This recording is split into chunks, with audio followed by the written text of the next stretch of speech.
मैं यहाँ 22 अगस्त 2019 को इस विद्यालय में आया। इस विद्यालय में आकर सबसे पहले मैंने इस विद्यालय को पूरी तरह से देखा, समझा और परखा। उसके बाद मैं जब यहाँ पर आया, मेरे को आभास हुआ कि यहाँ पर कोई भी प्राध्यापक नहीं है और ना ही कोई हेडमास्टर है। तो मेरे को डीडी पावर लेनी थी। उसको डीडी पावर को लेने के लिए मैंने एप्लीकेशन दी और डीडी पावर मेरे को जो है 4 सितंबर को मिल गई। उसके बाद सबसे पहले मेरा जो काम था वो था कि सरपंच जो गांव का मुखिया होता है, मैं उनसे मिलने के लिए गया और सरपंच साहब के बारे में जैसा सुना था वो उनसे भी अच्छे निकले। मैंने सबसे पहले जब मैं यहाँ पर आया तो देखा गेट बड़ा छोटा था, टूटा हुआ था।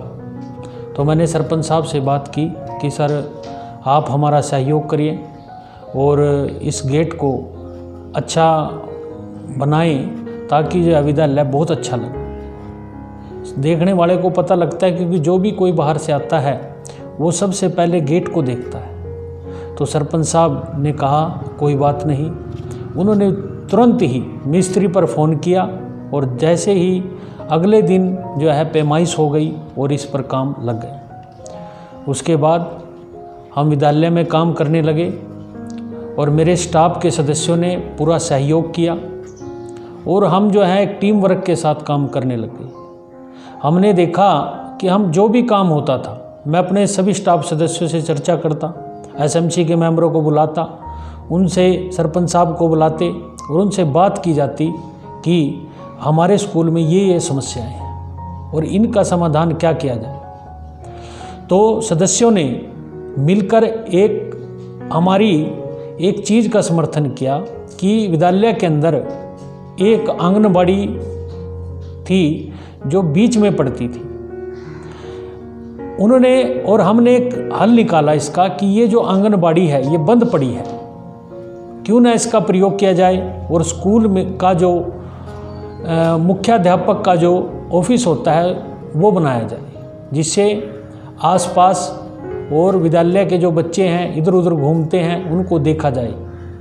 तो इसलिए सभी स्टाफ सदस्यों ने, एसएमसी मेंबर ने और ग्राम पंचायत ने ये इस सुझाव को मान लिया और इसमें जो है कली वगैरह करके बहुत ही अच्छा सुंदरीकरण करके इसमें जो है लैपटॉप लगा के, जितनी भी इसमें सुविधा नहीं थी जैसे कि इन्वर्टर, हमने इन्वर्टर को शुरू किया और एक अच्छे प्रकार से इस अच्छे ऑफिस को बनाने का हमने प्रयत्न किया। उसके बाद मैं एक बात कहना चाहता हूँ कि हम लोगों का जो दृष्टिकोण था वो सकारात्मक था। हम स्कूल के लिए कुछ करना चाहते थे। हम स्कूल के लिए करना चाहते थे कि हम जो है स्कूल के लिए कुछ अच्छा करेंगे। उसके लिए हमने क्या किया, मन में ठानी कि अब की बार सौंदर्यकरण जो प्रतियोगिता होगी, मुख्यमंत्री सौंदर्यकरण प्रतियोगिता, उसमें हम भाग लेंगे। कई मित्र आए, उन्होंने मेरे को कहा नहीं ऐसा नहीं हो सकता, अभी आप इस काबिल नहीं हैं कि आप इसका जो है प्रतियोगिता में भाग ले सकें, आपको बहुत मेहनत करनी होगी। परंतु इस मेहनत में ग्राम पंचायत, गांव और मेरे स्टाफ के सदस्यों ने दिन रात मेहनत कर कर इसको एक अच्छा स्कूल, और मैं तो ये कहूँगा एक आदर्श स्कूल बनाने का प्रयत्न किया। और आदर्श स्कूल बनाने के लिए सबसे पहले मैं सरपंच साहब का बहुत तहे दिल से धन्यवाद करता हूँ, जिन्होंने हमारे स्कूल में जो कच्ची गलियाँ थी उनको पक्का किया और स्कूल के अंदर जो एक एनवायरनमेंट था उसको बदल दिया। स्कूल में जो बच्चे थे वो खुश होकर आने लगे और झंडे लगा दिए। जो कि सुविधा प्राइवेट स्कूलों में दी जाती थी वो सुविधा अब सरकारी स्कूल में मिलने लगी। प्राइवेट स्कूल से जो बच्चे बाहर से गेट को देखते थे तो वो अंदर आके स्कूल को देखते और इसकी फ़ोटो उतारने लगे, देखने लगे कि वे कितना अच्छा स्कूल बन गया। सरपंच साहब ने देखा कि यहाँ पर मिट्टी की आवश्यकता है तो मिट्टी करवाई, जहाँ पर जिस भी चीज़ की आवश्यकता थी वो करवाई। और हमने फिर मिलकर, हमारे अध्यापकों ने जो है एक पार्क का निर्माण कराया और उसके बाद उन्होंने देखा कि हम जो हैं कुछ अच्छी चीज़ कर सकते हैं, तो उसके लिए हमने एक कॉन्सेप्ट रखा अपना हर्बल पार्क का। वो हमने अपने यहाँ पर हम जो है यमुनानगर के पास एक चोड़ पर है, वहाँ से हम हर्बल पौधे लाए और पौधे लगाकर हमने जो है अच्छे इलायची के, कपूर के, अश्वगंधा के और 5 प्रकार की तुलसी के पौधे और सुदर्शन के, जो भी एक अच्छी योग्यता रखते हैं, जो हमारे शरीर के लिए उपयोगी होते हैं, उनका हमने प्रयोग किया। उसके बाद हमने ये काम किया और सरपंच साहब के सहयोग से हम इस काम को कर पाए। गांव का पूर्ण सहयोग रहा और हम जो हैं पहले ब्लॉक स्तर पे और फिर हम जिला स्तर पे प्रथम स्थान प्राप्त कर सके। उसके बाद मैं 2-4 चीज़ें कहना चाहूँगा अरुण जी के माध्यम से कि हमने जो है शिक्षा के क्षेत्र में सुधार लाने के लिए प्रयासरत रहे। हम जो हैं एक TLM प्रक्रिया, प्रत्येक क्लासरूम में हमने जो है TLM का निर्माण कराया और निर्माण कराने के बाद हमने जो टीचिंग एड्स हैं उनका प्रयोग किया भाई, ताकि जो है बच्चे जल्दी सीख सकें। उसके बाद मुख्य हमने सबसे पहले जो नियम लिया कि असेंबली में बच्चों को संस्कार देना और असेंबली में प्रत्येक दिन एक टीचर अपना अनुभव, अपने विचार रखेगा और अपने विचार रखते हुए हमने एक नियम बना दिया कि प्रत्येक दिन 5 बच्चे जो हैं 5-5 क्वेश्चन GK के बोलेंगे, जिससे बच्चों का सर्वांगीण विकास होगा और उनकी जो हेजिटेशन है वो ख़त्म होगी। बच्चा आगे आएगा और बच्चा बोलेगा और जिससे वो आगे बढ़ेगा। उसके बाद हम शनिवार को एक क्विज़ कराते थे, जो भी प्रश्न उत्तर हम एक सप्ताह के अंदर कराते थे उसका शनिवार को हम कंपटीशन कराते थे। तो ये सब अचीवमेंट हम कर पाए और इसमें जो सबसे मुख्य योगदान है वो हमारे स्टाफ का है, जिन्होंने इतना सहयोग किया और कभी भी ये नहीं सोचा कि ये काम हमें नहीं करना है, हर एक काम को करना है। ये इनकी एक आदत थी और इन्होंने क्या किया, 10वीं की कक्षा का बोर्ड का परिणाम जैसे आप देखते हो यमुनानगर ने बहुत अचीवमेंट प्राप्त की है। उसमें कहीं ना कहीं आप देखते हैं हम कि जो हमारे अध्यापक हैं मैं ये नहीं कहूँगा मेरे स्कूल के, सभी स्कूलों के अध्यापकों ने ही इतना प्रयास किया जो जमुनानगर आज 5वें नंबर पर आ पहुँचा है।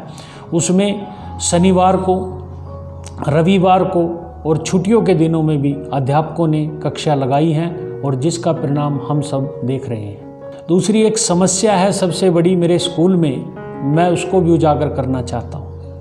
हमारे बहादुरपुर गांव से जो लड़कियां हैं वो अल्हार नागड़ स्कूल में जाती हैं 12वीं क्लास में, और वो जो बच्चियां हैं, कई बच्चियां ऐसी हैं जो स्कूल छोड़ चुकी हैं इस कारण कि वो जो हैं रास्ता सुरक्षित नहीं है। तो मैं दरख्वास्त करना चाहता हूँ कि इस बच्चियों के लिए कोई ऐसा, माननीय कर्णदेव मंत्री जी हमारे पूर्व मंत्री, मैंने उनसे भी ये पेशकश रखी थी कि बेटियों के लिए भाई उनके लिए ये स्कूल जो है वो +2 तक का किया जाए ताकि भविष्य में ये जो बच्चियां हैं वो सुरक्षित रह सकें।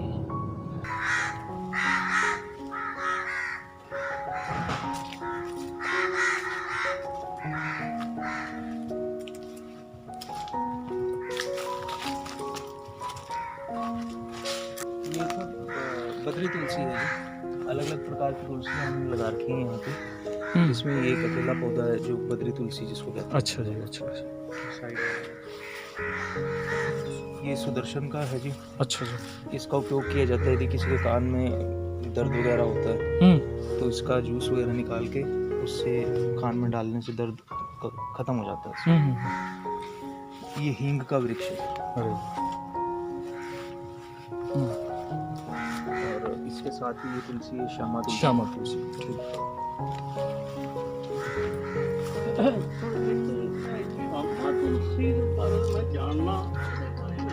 ये हर सिंगार। अच्छा, हर श्रृंगार, क्या बात है, ये भी बहुत। ये तेज पत्थर है सर। हाँ, तेज पत्थर।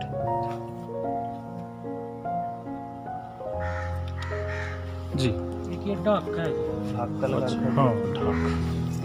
ये ढाक का पौधा है जी, देखो सुनते आ रहे हैं हम, ढाक के 3 पात होते हैं। उसके बाद ये हमारे पास छोटी इलायची है। ये सर लेमन ग्रास है, जिसका उपयोग हर्बल टी में भी किया जाता है। जी जी जी। ये अश्वगंधा का पौधा है। अच्छा। सर तुलसी है, वृक्ष हो चुके हैं तुलसी। मोगरा दिखा, मोगरा। ये नीम है, कौन सी तरह का मोगरा है जी सर? ये मोगरा है। अच्छा जी।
मैं रवि कुमार उत्तम यहाँ राजकीय उच्च विद्यालय बहादुरपुर में गणित अध्यापक के रूप में कार्यरत हूँ।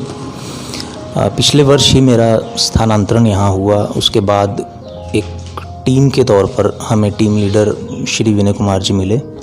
उसके बाद हम टीम की तरह बढ़ते गए और अपनी तरफ से प्रयास करते रहे कि हमारा जो स्कूल है वो जिला स्तर पर और ज़िले से बाहर भी जाना जाए। रही बात बच्चों को पढ़ाने की, क्योंकि मेरा विषय गणित है, थोड़ा सा अरुचिकर लगता है शुरू में, तो बच्चों को अच्छे से पढ़ाना, अच्छे से समझाना, उनके लेवल पर आके बच्चों को समझाना गणित को और उनमें रुचि उत्पन्न करना, ये एक बहुत बड़ा चैलेंज था। और इस चैलेंज को हमने एक्सेप्ट किया, कोशिश की, जिसका रिज़ल्ट हमारे पास क्लास 10th का पहले से बेहतर रहा। और क्योंकि मेरा अपना जो इंटरेस्ट है वो नेचर में है, प्रकृति में है, तो स्कूल के सौंदर्यीकरण में कुछ जो हिस्सा था मेरी तरफ से, कुछ योगदान जो मेरी तरफ से था, पौधों के लिए या हर्बल पार्क के लिए जितना मैं कर सकता था, अलग अलग जगह से पौधे इकट्ठे करना और उनके बारे में जानकारी लेकर उनको बताना, साझा करना और इवन बच्चों को भी बताना, बच्चों को साथ लेकर इको क्लब में कार्य करना, ये सभी कार्य अपनी तरफ से कोशिश की गई कि हम मिलकर स्कूल को, अपने विद्यालय को कहीं ना कहीं अच्छे लेवल पर ले जाएं। नमस्कार, मेरा नाम अनिल कुमार, मैं जीपीएस बहादुरपुर में जेबीटी के पद पर कार्यरत हूँ। जैसे कोरोना काल में कुछ दिक्कत आई बच्चों को पढ़ाने में या उनके साथ संपर्क साधने में, पूरी कोशिश की भी कोई बच्चों के काम में बाधा ना आए। हमने घर जाके उनको किताबें वितरित की, अकेले बच्चे को जाके दे के आए। यहाँ तक कि जैसे पहले विभाग की तरफ से किताबें नहीं भी आई थी तो हमारे पास जो पिछले साल की किताबें पड़ी थी या कुछ पुरानी किताबें थी, तो हमने उन बच्चों के साथ ज़्यादा संपर्क किया जिनके पास मोबाइल फ़ोन नहीं थे। उनको घर जाके अकेले बच्चे को हम वो किताबें दे के आए कि उनकी पढ़ाई में कोई बाधा ना आए। और जैसे ही विभाग ने किताबें बांटी तो हमने सभी बच्चों को किताबें दे दी और घर जाके उनके एजुसेट, जैसे एजुसेट प्रोग्राम सरकार की तरफ से चलाए जाते हैं, तो हमने उनके चैनल तक जाके सेट किए घर जाके बच्चों को। जैसे कुछ लोग अनपढ़ लोग हैं बेचारे, उनको ज़्यादा नॉलेज नहीं है इन चीज़ों की, तो हमने घर जाके उनके चैनल सेट करके आए उनके मोबाइल में, टीवी में, और उनको बता के आए भी इस चैनल पे ये प्रोग्राम आता है, इस क्लास का इस समय आता है, और अपने बच्चों को दिखाएं। मैं प्रदीप कुमार पीटीआई जीएचएस बहादुरपुर में कार्यरत हूँ। मैंने लास्ट ईयर काफ़ी अचीवमेंट प्राप्त की हैं। जैसे हमारा स्कूल डिस्ट्रिक्ट लेवल पर प्रथम स्थान सौंदर्यकरण में प्राप्त किया हमने, और खेलों के मामले में भी हमारे स्कूल में काफ़ी प्रयास कर रहे हैं हम। लास्ट ईयर योगा में बच्चे लेके गए थे डिस्ट्रिक्ट लेवल पर, हमने पार्टिसिपेशन किया था। और अब हम आगे स्कूल का ग्राउंड तैयार करवा रहे हैं जिसमें ट्रैक बनाने के लिए हम प्रयास कर रहे हैं। उसका काम चला हुआ है, मिट्टी वगैरह का काम उसमें अभी चल रहा है। और हम स्कूल में बच्चों को पढ़ाने के लिए स्मार्ट क्लास का भी यूज़ करते हैं। वो सीधी डाइट मोड़ा से लाइव चलता है उसमें, और बच्चों को उसके टाइम टेबल हम दे देते हैं पहले से, और सभी बच्चे जो क्लास अटेंड करते हैं अपने टाइम के अकॉर्डिंग।